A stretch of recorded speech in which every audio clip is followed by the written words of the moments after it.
There's plenty of work to be done at this metal workshop in Nakuru. Workers here are fashioning security doors for local businesses and homes.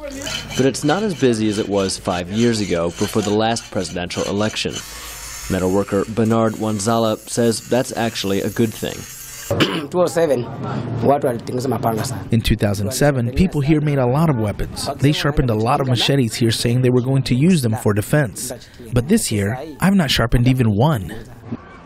Nakuru was at the center of much of the violence between ethnic Kalenjin and Kikuyu mobs following the last election. Parts of the city still have not fully recovered.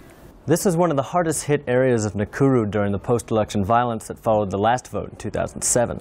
Many of the people have come back here to rebuild their homes, and while they say they're hopeful for peace, there's still some concerns violence could break out. Samuel Kimau was burned out of his home 5 years ago.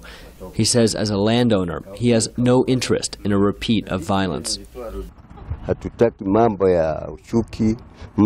We don't want hatred because we know we are the ones who will lose the most. But Gladys Mwangi is worried that tension could be brewing in a nearby slum.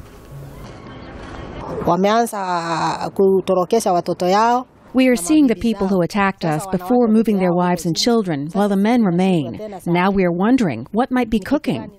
Many here say they are voting for presidential candidate Uhuru Kenyatta, who is running neck and neck in recent polls with Prime Minister Raila Odinga. The government has been deploying police to Nakuru and other hotspots in Kenya ahead of the vote as an extra security precaution.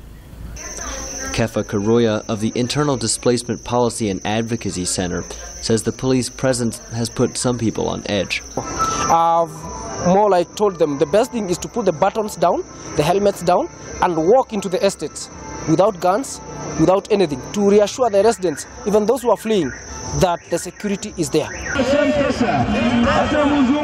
The campaign season comes to an end on Monday, when Kenyans will elect a new president and a host of local representatives. The big question on everyone's mind is whether the peace will hold. Gabe Joselow, VOA News, Nakuru, Kenya.